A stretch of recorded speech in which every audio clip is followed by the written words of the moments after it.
acaba de surgir una alerta que afecta directamente el bolsillo de los brasileños. La guerra en torno a Irán, sumada al estrangulamiento del estrecho de Hormuz, ha elevado el riesgo de un choque global en el petróleo. El petróleo podría empezar a escasear entre el 15 y el 20 de abril, según la interpretación del mercado. Esto comenzó a circular a partir de los escenarios de JP Morgan sobre el choque en Hormuz. Lo que está detrás de esta proyección es la guerra en torno a Irán y el bloqueo de hecho del estrecho de Hormuz, un paso por el que normalmente transita alrededor del 20% del petróleo, de los combustibles refinados y del gas natural licuado del mundo.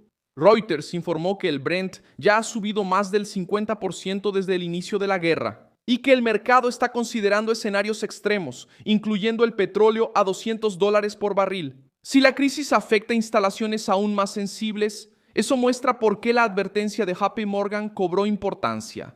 Ya no se habla solo de volatilidad, se habla de un riesgo real, de escasez y desorganización global de la oferta. JP Morgan considera que Asia, que compra cerca del 80% del petróleo transportado por Hormuz, debe enfrentar una escasez de combustibles que empeorará entre abril y mayo. Eso importa, porque cuando Asia se apresura para asegurar carga, jala barcos, derivados y reservas del resto del mundo. El choque deja de ser regional y se convierte en una disputa global por la oferta. Es exactamente ahí donde entra Brasil. Brasil produce petróleo, pero todavía depende de la importación de una parte importante del diésel que consume. Reuters informó que cerca del 25% del diésel brasileño es importado. Eso significa que, cuando el mercado externo se detiene, sube o se retrasa, Brasil lo siente. No es necesario que falte petróleo crudo dentro del territorio nacional para que haya escasez. Basta con que falte diésel importado, que se encarezca la reposición o que se desorganice la logística en los puertos. Es así como una guerra lejos de aquí empieza a afectar la cosecha, los camiones, el transporte urbano y el costo de vida. Por eso, la ventana entre el 15 y el 20 de abril cobró tanta fuerza en esa narrativa. La proyección parte de la idea de que los barcos que dejaron de cruzar Hormuz ahora empezarían a hacer falta en las semanas siguientes, a medida que las existencias contratadas antes de la crisis que aún circulan se fueran consumiendo. Con esa interpretación, la fecha de mediados de abril aparece como el momento en que la escasez empezaría a hacerse visible en Brasil, aunque el enfoque original del banco estuviera más concentrado en otras regiones más expuestas. En otras palabras, la fecha se volvió un punto crítico porque reúne el tráfico marítimo, la reposición de inventarios y la carrera mundial por combustible.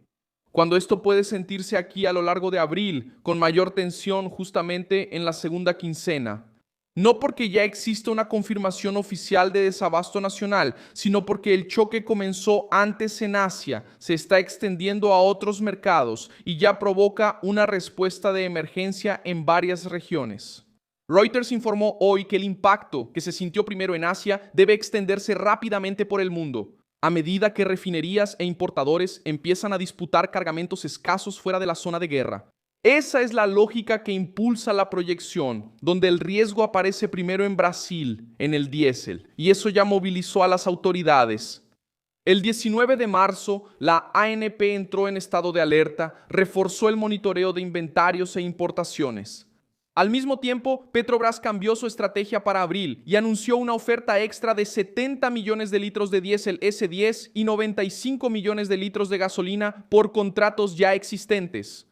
Justo después de que aumentó la preocupación por la oferta para el próximo mes, cuando el regulador refuerza la vigilancia y Petrobras amplía los volúmenes para abril, el mensaje es claro: el riesgo no es imaginario. ¿Cómo funciona este proceso en la práctica? Primero sube el barril, luego se dispara el precio del diésel, la gasolina y el queroseno. Enseguida, los importadores pagan más caro, las distribuidoras compiten por el producto, los fletes suben y los inventarios pasan a valer oro. Reuters mostró que los precios físicos de los derivados en Asia ya se dispararon, con el gasóleo base del diésel prácticamente duplicándose desde finales de febrero. También informó que el mundo está operando con una pérdida efectiva de cerca de 12 millones de barriles por día entre petróleo crudo y derivados. Es este tipo de presión la que convierte una proyección financiera en un miedo real de escasez. ¿Por qué esto importa tanto para el brasileño común? Porque el diésel caro o escaso no se queda parado en la gasolinera. Entra en el flete, entra en la comida, entra en el transporte, entra en la obra, entra en el precio final de casi todo. Y el problema no se resuelve solo porque Brasil extrae petróleo. El cuello de botella está en los derivados, en la importación, en la logística y en el tiempo de reposición. Por eso, la proyección de JP Morgan ganó tanto peso en el debate. No habla solo de un barril más caro.